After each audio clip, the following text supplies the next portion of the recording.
Hello students, আজ আমরা দশম শ্রেণীর গোলক অধ্যায়ের বেশ কিছু অঙ্ক আছে এক্সারসাইজ 12তে, সেইগুলো শিখব। এক্সারসাইজ 12 গোলক সংক্রান্ত যে অঙ্কগুলো আছে। গোলকের প্রথম আমরা সূত্রগুলো একটু জেনে নিই। গোলকের সমগ্রতলের ক্ষেত্রফল কি? গোলকের সমগ্র তলের ক্ষেত্রফল সমান সমান 4 পাই আর স্কয়ার। সমগ্র তলের ক্ষেত্রফল কি না 4 পাই আর স্কয়ার। আর গোলকের আয়তন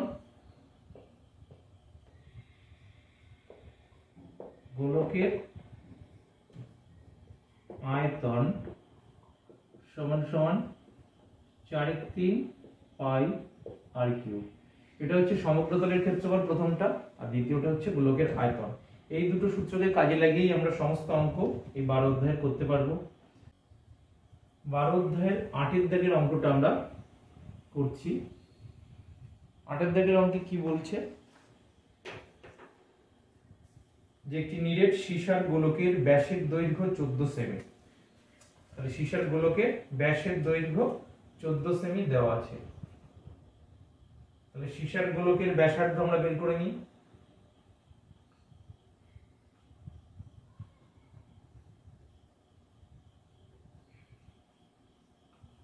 সীসার গোলকের ব্যাসার্ধ সমান সমান 14/2 centimetre is equal to 7 centimetre. তাহলে ব্যাসার্ধ আমরা পেয়ে গেলাম। এবার বলেছে এই গোলকটি গলিয়ে 3.5 সেন্টিমিটার দৈর্ঘ্যের ব্যাসার্ধের নিরেট গোলক কতগুলি তৈরি করা যাবে। তাহলে নতুন গোলকের ব্যাসার্ধ কত দেওয়া আছে? 3.5 সেন্টিমিটার। তাহলে ধরে নিই এক্সটি গোলক তৈরি করা যাবে। মনে করি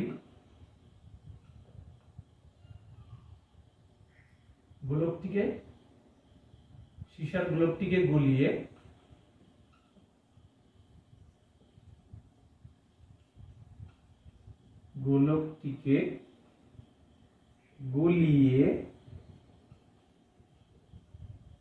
এক্সটি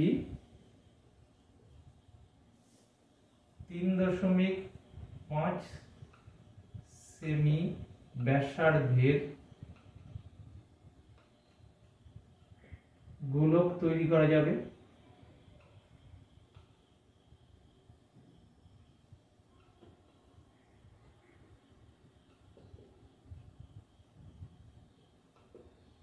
তাহলে আমরা কটা গোলক তৈরি করতে পারবো? এক্সটা ধরে নিলাম। তাহলে সেই এক্সটি গোলকের মোট আয়তন আর আমাদের প্রথমে যে সীসার গোলকটা নিয়েছিলাম তার আয়তনের সঙ্গে সমান হবে। কারণ প্রথম যে গোলকটা ছিল সেই গোলকটাকে তো গলিয়েই আমরা এই 3.5 সেন্টিমিটার ব্যাসার্ধের গোলক তৈরি করছি, এবং কতগুলো গোলক হবে সেটা আমাদের বের করতে হবে। আমরা ধরে নিয়েছি সেটা এক্সটি গোলক তৈরি হবে। তাহলে প্রশ্ন অনুসারে আমরা কি লিখতে পারি?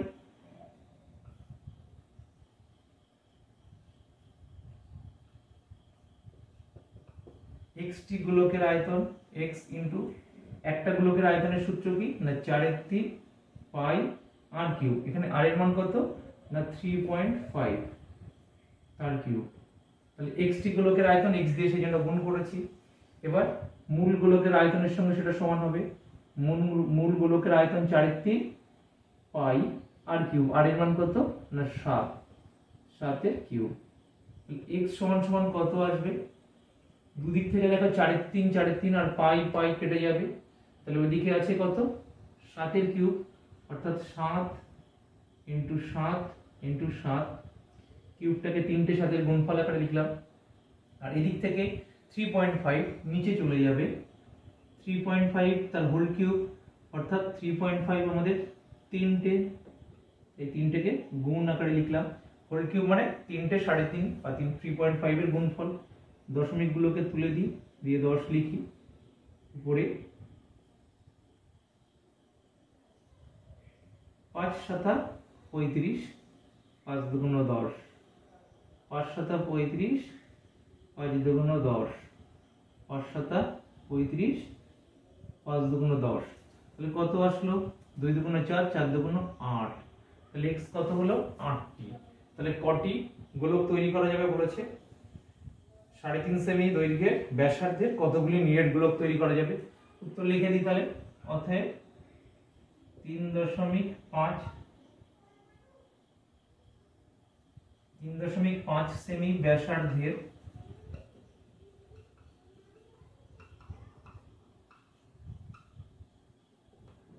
8টি গোলক তৈরি করা যাবে।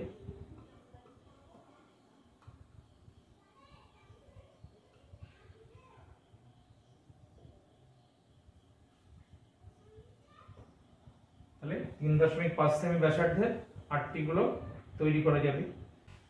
এর পরিণামকে কি বলছে না 9 দাগ, সেটা হচ্ছে 3 সেমি, 4 সেমি আর 5 সেমি দৈর্ঘ্যের ব্যাসার্ধের 3টে নিরেট তামার গোলক গলিয়ে একটি নিরেট বড় গোলক তৈরি করা হলো।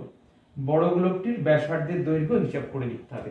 তাহলে 3টে ছোট ছোট গোলক, একটার ব্যাসার্ধ 3 সেমি, আর একটার 4 সেমি, আর একটা 5 সেমি, এই তিনটেকে মিলে একটা বড় গোলক তৈরি করা হয়েছে, তার ব্যাসার্ধ আমাদেরকে বের করতে হবে।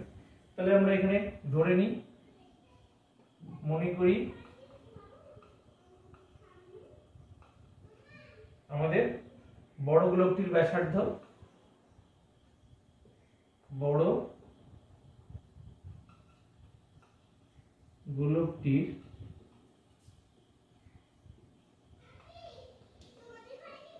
ব্যাসার্ধ সমান সমান, আর সেন্টিমিটারে আছে সবগুলো, এটাকে তাহলে সেমিতে ধরবো, আর সেমি।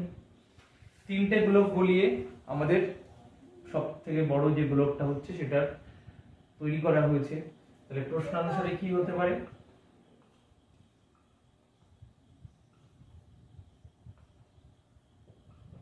তিনটে গোলকের আয়তন যা এই বড় গোলকের আয়তন তার সঙ্গে সমান। তিনটে গোলকের আয়তনের সঙ্গে যদি বড় গোলকের আয়তন আমরা সমান করি, বড় গোলকের আয়তন কত হবে? 4/3 পাই আর কিউব। আর তিনটে গোলকের আয়তন প্রত্যেকটার ক্ষেত্রে 4/3 পাই। প্রথমটা আর এর মান কত দেওয়া আছে? 3 সেমি। দেখো এটাকে আমরা কমন নিতে পারি। প্রথমে আমরা না হয় এটাকে আলাদা করে দেখাই, 4/3 পাই আর কিউব প্রথমটা। দ্বিতীয় গোলকের ক্ষেত্রে 4/3 পাই। দ্বিতীয় গোলকের ব্যাসার্ধ দেওয়া আছে 4, তাহলে 4 এর কিউব, প্লাস তৃতীয় গোলকের ক্ষেত্রে 4/3 পাই এবং ব্যাসার্ধ 5, তার কিউব। এবার দেখো এই তিনটে থেকেই আমাদের 4/3 পাই কমন যায়। তাহলে এত বারবার না লিখে আমরা প্রথমে সেটাকে কমন নিতে পারতাম, সেটা নিলেও আমাদের অবশ্যই হবে। অর্থাৎ কমন নিয়ে কোন রাশিটা লিখবো? আমরা এই রাশিটা, 4/3 পাই 3 এর কিউব প্লাস 4 এর কিউব প্লাস 5 এর কিউব। 4/3 পাই সবার আগে কমন গেছে, 4/3 পাই দুদিকে আছে, কেটে যাবে, পড়ে থাকবে কে না আর কিউব। বাঁ দিকে আর কিউব, আর এদিকে 3 এর কিউব, 4 এর কিউব আর 5 এর কিউবের যোগফল। 3 এর কিউব কত না 27, 4 এর কিউব 64, 5 এর কিউব 125, আর কিউব সমান সমান কত আসছে? তিনটের যোগফল 7 আর 4 11 আর 5 16, 6 হাতে থাকে 1, বেরোকে 3, 6 আর 3 9 আর 2 11 আর 1 হাতে 1, এখানে রেখে 2, 216। তাহলে আর এর মান কত হবে? r is equal to 216 এর কিউব রুট করতে হবে। কিউব রুট করলে আমরা সরাসরি 6 লিখতে পারি, দেখাই কিভাবে আসছে। 216 আমরা প্রথমে এটাকে 2 দিয়ে দিই, 2 1 2, 1 যাচ্ছে না 0, 8 দুগুণ 16, আবার 2 দিয়ে 5 দুগুণ 10, 4 দুগুণ 8, আবার 2 দিয়ে 27 দুগুণ 54। এবার দেখো 3 দিয়ে যাচ্ছে, 3 9 27, 3 দিকে 9। যেহেতু আর কিউব আছে তাহলে তিনটে থেকে একটা বাইরে আসবে, তিনটে 2 থেকে একটা বাইরে আসলে একটা 2, আর তিনটে 3 থেকে একটা 3 বাইরে আসলে 2 গুণ 3 আমাদের কত হবে? 6। তাহলে বড় গোলকটির ব্যাসার্ধ কত? 6 সেন্টিমিটার। অতএব বড় গোলকটির ব্যাসার্ধ 6 সেমি। এরপর আসছি 10-এর দাগে। কি আছে, একটি অর্ধ গোলাকৃতি গম্বুজের ভূমিতলের ব্যাসের দৈর্ঘ্য দেওয়া আছে। গম্বুজের ভূমিতলে ব্যাসের দৈর্ঘ্য 42 ডেসিমিটার। গম্বুজটির উপরিতল রং করতে প্রতি বর্গ মিটার 35 টাকা হিসাবে কত খরচ পড়বে তা হিসাব করি। তাহলে অর্ধগোলাকৃতি গম্বুজের ভূমিতলের ব্যাসের দৈর্ঘ্য 42 ডেসিমিটার, উপরিতল রং করতে প্রতি বর্গ মিটার 35 টাকা খরচ হচ্ছে। তাহলে ভূমিতলের ব্যাসের দৈর্ঘ্য দেওয়া আছে, গম্বুজটির ব্যাসার্ধ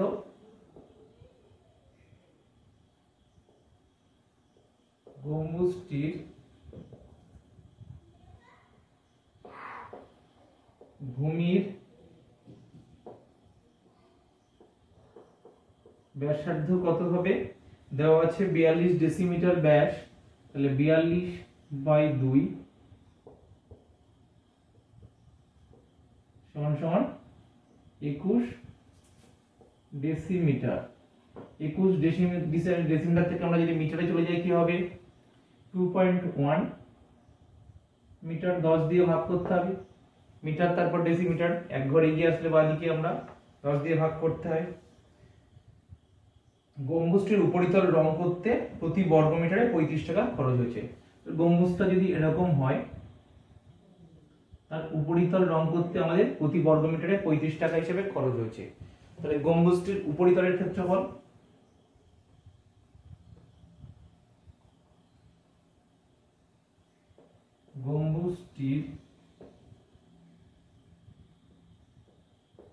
উপরিতলের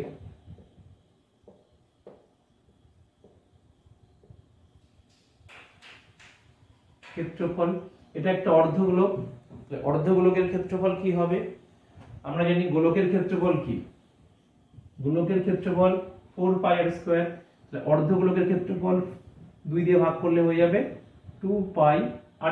আর এর মান কত না 2.1 এত বর্গ মিটার। এটা কত আসবে, 2 × 22/7 × 2.1 × 2.1 এত বর্গ মিটার। কাটাকুটি করলে 3×7 = 21.3। গুণ করে দেখি আমরা কত আসছে, 22 × 2 = 44, 44 × 3.3 করলে কত হয়, তার আগে 3 দেখুন 63, 44 কে 63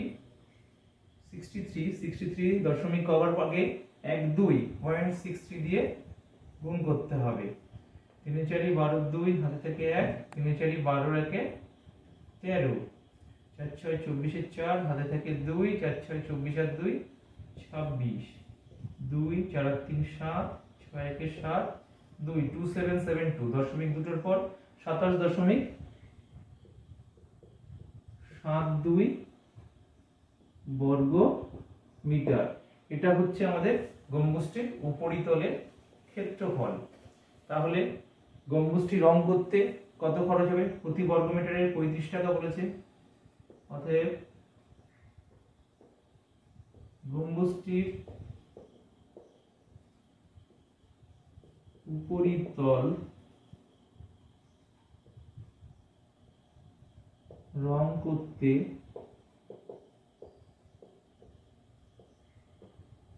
খরচ হবে সমান সমান 1 বর্গ মিটারে কত টাকা খরচ হয়েছে, 35 টাকা।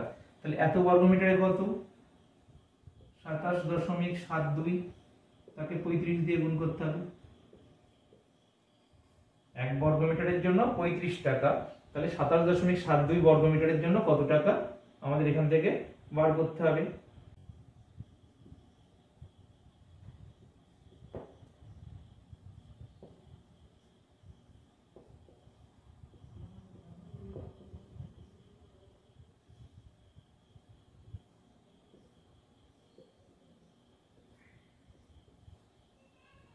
দিয়ে যায় 10 × 20, কত আসছে না 2 × 1 = 2, ছয়, এক 11, 5 দুগুণ 10, 1 17, 2 একে 2, 2 দিয়ে যাচ্ছে 10, 2 একে 2, 3 দুগুণ 6, 1 17, 8 দুগুণ 16, 8 দুগুণ 16, 1 12, 6 দুগুণ 12, 6 দুগুণ 12 2 হয় থাকে 1, 16 17 7, দেখুন 6 একে 7, 2 একে 2, 1386 ইন্টু 7 বাই 10, এটা গুণ করলে কত আসে দেখিনি। 6 7 42 এর 2 হাতে থাকে 4, 27 56 4, 60 এর 0 হাতে থাকে 6, 321 আর 6, 27 এর 7 হাতে থাকে 2, 7 একে 7 আর 2 9, 970.20 টাকা আসছে। 6 7 42 এর 2 হাতে থাকে 4, 27 56 4, 60 এর 0 হাতে থাকে 6, 6 27 7 থেকে 2, 7 থেকে 7 আর 2 9, 970.20 টাকা। অর্থাৎ গম্বুজটির উপরিতল রং করতে আমাদের 970.20 টাকা খরচ হবে। এরপর আসছে আমরা 11 দাগের অঙ্কে। বলেছে একটি একই ধাতুর পাত থেকে তৈরি দুটি ফাঁপা গোলকের ব্যাসের দৈর্ঘ্য যথাক্রমে 21 সেমি এবং 17.5 সেমি। গোলক দুটি তৈরি করতে যে পরিমাণ ধাতুর পাত লেগেছে তার অনুপাত নির্ণয় করো। একই ধাতুর পাত থেকে দুটো ফাঁপা গোলক, তাদের ব্যাসের দৈর্ঘ্য দেওয়া আছে 21 সেমি আর 17.5 সেমি। আর গোলক দুটি তৈরি করতে যে পরিমাণ ধাতুর পাত লেগেছে তার অনুপাত বের করতে হবে। তাহলে আমাদের 11 দাগের প্রথম কি আছে, গোলক দুটির ব্যাসের দৈর্ঘ্য দেওয়া আছে। তাহলে প্রথম গোলক দুটির ব্যাসের দৈর্ঘ্য দেওয়া আছে, তাহলে ব্যাসার্ধ বের করে নিতে হবে। প্রথম গোলক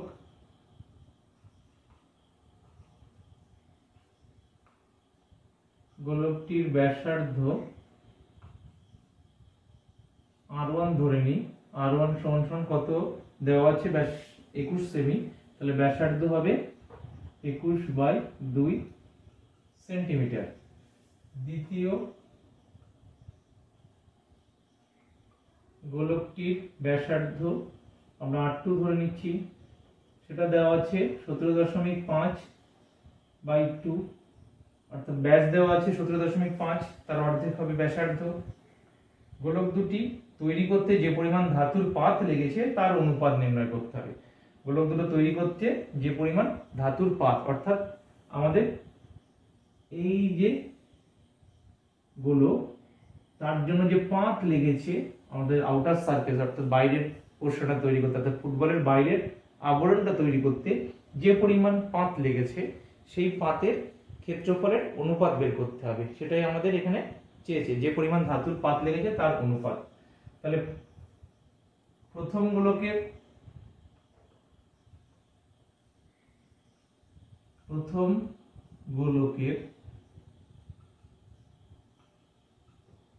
ক্ষেত্রফল বাই দ্বিতীয় গোলকের ক্ষেত্রফল করলেই আমাদের অনুপাতটা বেরিয়ে যাবে, কি পরিমাণ পাত লেগেছে। দ্বিতীয় গোলকের ক্ষেত্রফল, তাহলে প্রথম গোলকের ক্ষেত্রফল আমাদের সূত্র কি জানি, গোলকের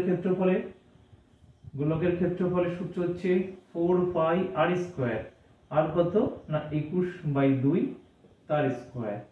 দ্বিতীয় গোলকের ক্ষেত্রে 4πr², আর কত না 17.5/2 তার স্কয়ার।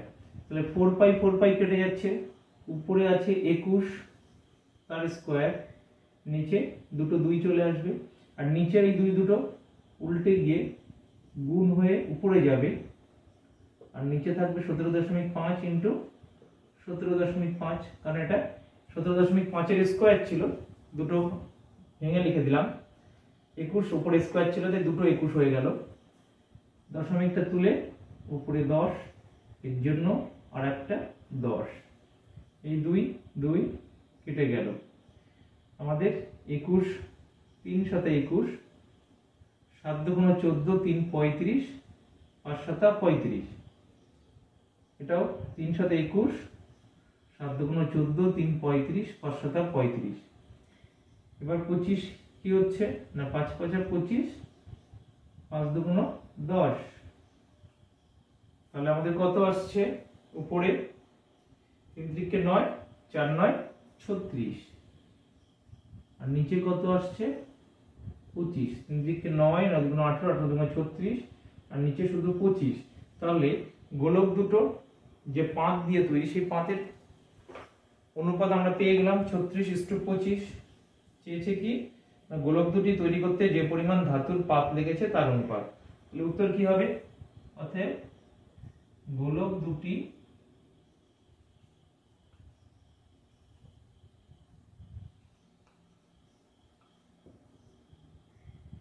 তৈরি করতে যে পরিমাণ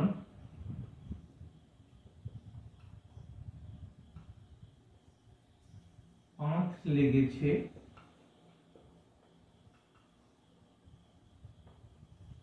তার অনুপাত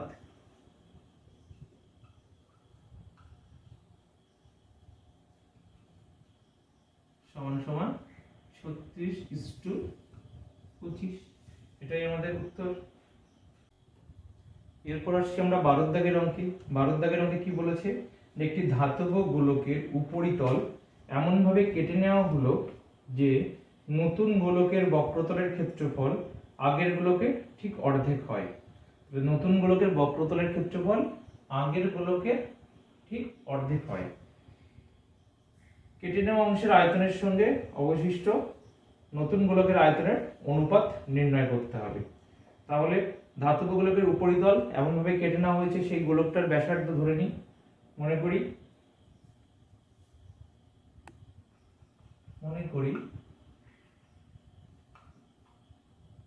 প্রথম গোলকটির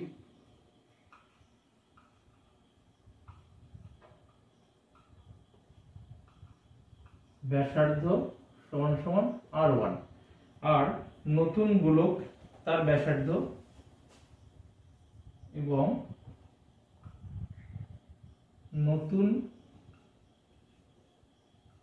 গোলকটির ব্যাসার্ধ সমান সমান r2। এবার কি হয়েছে, নতুন গোলকের বক্রতলের ক্ষেত্রফল আগের গোলকের ঠিক অর্ধেক। তাহলে প্রশ্ন অনুসারে কি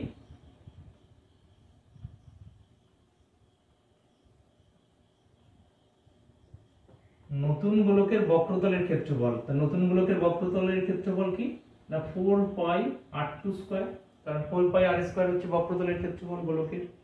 কার অর্ধেক না যে গোলকটা ছিল তার অর্ধেক, তার ক্ষেত্রফল কত না 4πr²। তাহলে দুদিক থেকে 4π 4π যদি কেটে দিই তাহলে এখান থেকে আসছে r2² r1² 2। আর এখান থেকে আমরা কি লিখতে পারি, r1² r2² আমাদের r1² r2², তাহলে 2টা দিকে চলে যাবে = 2। অতএব r1/r2 √2।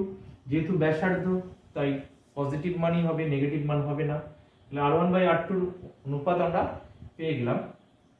এবার আমাদের কি বলেছে না কেটে নেওয়া অংশের আয়তনের সঙ্গে অবশিষ্ট যেটা আছে নতুন গোলকের আয়তনের অনুপাত বলেছে। তাহলে অবশিষ্ট অংশের আয়তনের সঙ্গে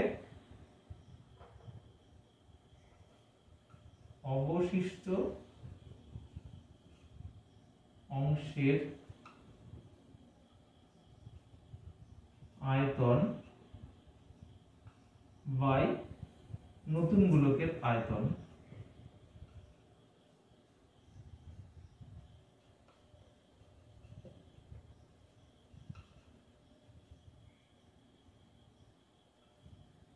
সেটা সমান সমান কি হবে, অবশিষ্ট অংশের আয়তন কি না আমাদের প্রথম যে গোলকটা ছিল তার আয়তন ছিল 4/3πr1³। কেটে নেওয়ার পর যে অংশটা কেটে নেওয়া হয়েছে তার আয়তন কত হবে না তার ব্যাসার্ধ r2 হলে তার আয়তন হবে 4/3 পাই r2 কিউব বাই কেটে নেওয়া অংশের আয়তন। কেটে নেওয়া অংশের আয়তন কত না নতুন গোলক, কেটে নেওয়া অংশের পর নতুন গোলকের আয়তন আমাদের, নতুন গোলকের ব্যাসার্ধ আমাদের r2, তাহলে সেটা কত হবে 4/3 পাই r2 তার কিউব। এটা কি হলো না যে গোলকটা আমাদের প্রথমে দেওয়া ছিল তার আয়তন 4/3 পাই r1 কিউব, আর তার থেকে যেটা কেটে নেওয়া হয়েছে তার আয়তন হচ্ছে 4/3 পাই r2 কিউব। অর্থাৎ যে গোলকটা ছিল তার উপরিতল কেটে নেওয়ার পর আমরা এই গোলকটা পেলাম উপরিতল কেটে নেওয়ার পর। তাহলে টোটাল আয়তন থেকে, অর্থাৎ এই গোলকটার আয়তন থেকে যদি ভিতরের গোলকটার আয়তন বাদ দিই তাহলে কেটে নেওয়া হয়েছে যেটুকু সেটুকু বেরোবে। তাহলে টোটাল আয়তন থেকে যেটুকু কেটে নেওয়া হয়েছে তার আয়তন আমরা বাদ দিলাম, আর কেটে নেওয়া অংশের আয়তন এটাই 4/3 পাই r2 কিউব। দেখো উপরে কি কমন যাচ্ছে আমাদের 4/3,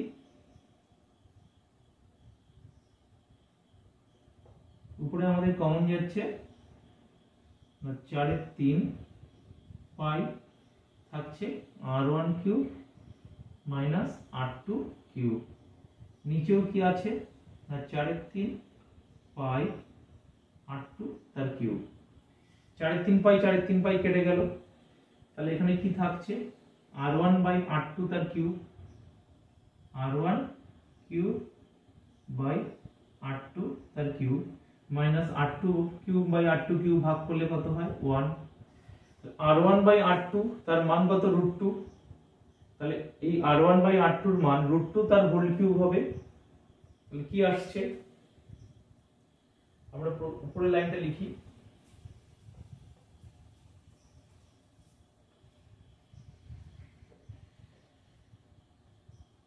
অতএব r1 সমান সমান দিয়ে লিখে দিতে হবে r1 বাই r2 তার whole cube minus 1। r1 by r2 তার মান কত না √2 তার হোল কিউব মাইনাস 1। তাহলে আসছে কত √2 হোল কিউব করলে আসে 2√2 মাইনাস 1। 2√2 মাইনাস 1 নিচে কত আছে, তাহলে এর নিচে কিছু নেই মানে আছে আমাদের 1 ধরে নিতে পারি। তাহলে অবশিষ্ট অংশের আয়তনের সঙ্গে নতুন গোলকের আয়তনের অনুপাত চেয়েছে আমাদের উত্তরে। তাহলে উত্তরটা কি লিখব,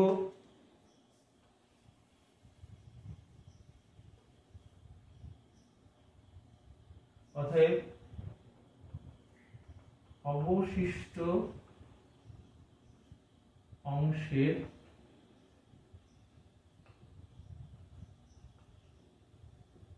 আয়তনের সঙ্গে নতুন গোলকের আয়তনের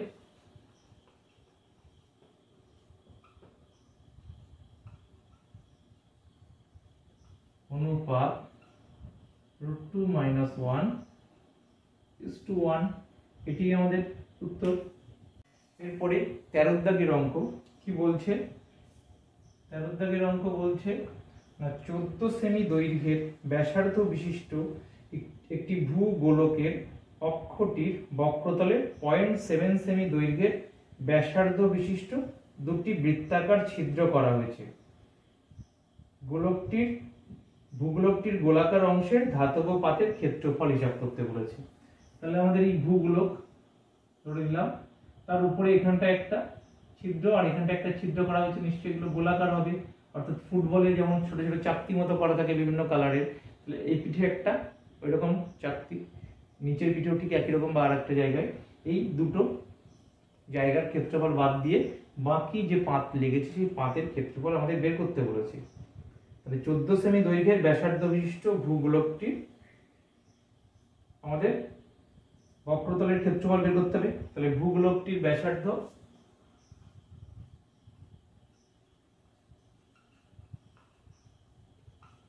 দেওয়া আছে, তাহলে ভূগোলকটির বক্রতলের ক্ষেত্রফল সমান সমান কি আসবে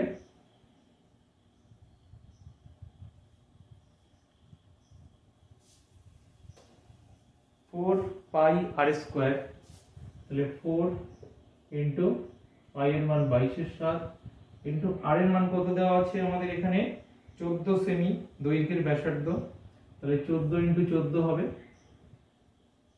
তাহলে এত সেমি স্কোয়ার বর্গ সেমি, 7 দুগুণ 14 গুণ করলে কত হয় 4 22 88, 88 দুগুণ 8 দুগুণ 16 6 হয় থাকে 1, 8 দুগুণ 16 1 17 176, তাকে আমাদের 14 দিয়ে গুণ কত আসবে না 6 14 84, 4 হাতে থাকে 8, 8 14 98 আর 8 106 6 হাতে থাকে 10, 14 কে 14 আর 10 24, 2464 সেমি স্কয়ার বা বর্গ সেমি। এরপর কি বলেছে যে চাকতি দুটো কেটে নেওয়া হয়েছে গোলাকার, তাদের বক্রতলের 0.7 সেমি দৈর্ঘ্যের ব্যাসার্ধ তাদের, তাহলে 0.7 সেমি দৈর্ঘ্যের ব্যাসার্ধের যে ছিদ্র, সেই ছিদ্রগুলোর ক্ষেত্রফল 0.7 সেমি ব্যাসার্ধ বিশিষ্ট ছিদ্র দুটির ক্ষেত্রফল সমান সমান, দুটো ছিদ্র তাই 2, আর এক একটা ছিদ্রের ক্ষেত্রফল কি, এটা তো বৃত্ত নয়, এটা গোলক, আমরা পড়েছি এটা গোলক, আর এটা কি একটা বৃত্ত, বৃত্তের ক্ষেত্রফল কি না আমাদের পাই আর স্কয়ার, তাহলে 22/7 ইনটু আর এর মান কত এসেছে 0.7 দেওয়া আছে, তাহলে 0.7 ইনটু 0.7 এত বর্গ সেমি। যেহেতু যে ছিদ্র করা আছে ছিদ্র দুটো আমাদের বৃত্ত গোলক নয়, সেই জন্য তার ক্ষেত্রফল হচ্ছে পাই আর স্কয়ার, দশমিক তুলে নিচে হয়ে যাবে 10, 7 7 কেটে গেল, কত আসছে তাহলে এখান থেকে 22 দুগুণ 44, 44 এর সঙ্গে 7 গুণ করতে হবে, 4 7 28 8, আয় থেকে 2, 4 7 28 আর 2 30, দশমিক একটার পর আছে নিচে আর একটা 10 আছে, তাহলে দশমিক দুটোর পর 3.08 বর্গ সেমি। তাহলে ছিদ্র দুটো বাদ দিয়ে বক্রতলের মোট ক্ষেত্রফল বেরিয়ে যাবে আমাদের, তাহলে গোলাকার অংশে ধাতব পাতের ক্ষেত্রফলটাও আমরা এখান থেকে বের করে নিতে পারবো। অতএব ভূগোলকটির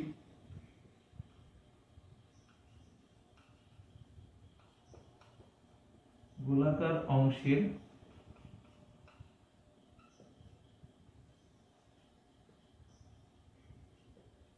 ক্ষেত্রফল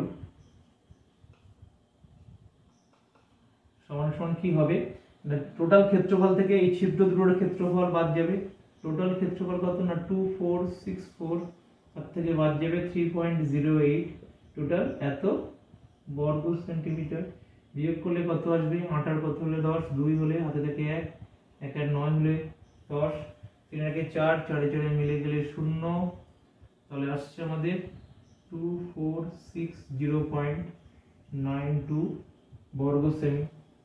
তাহলে এটাই হচ্ছে আমাদের উত্তর, ভূগোলকটির গোলাকার অংশের ক্ষেত্রফল সেটাই, অর্থাৎ কতটা পাত লেগেছে সেটা হচ্ছে 2460.92 বর্গ সেন্টিমিটার।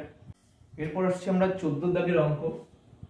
14 দাগের অঙ্কে কি বলেছে না 8 সেমি দৈর্ঘ্যের ব্যাসার্ধের একটি নিরেট লোহার গোলককে গলিয়ে 1 সেমি দৈর্ঘ্যের ব্যাসার্ধের কয়টি নিরেট গুলি তৈরি করা যাবে, অর্থাৎ বড় একটা গোলক আছে তাকে গলিয়ে গুলি কতগুলো তৈরি করা যাবে সেটা আমাদের বের করতে হবে।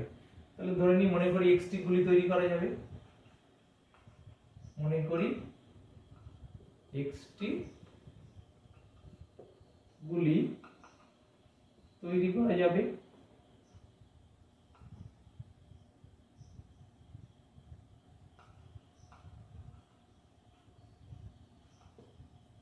প্রশ্ন অনুসারে কি হবে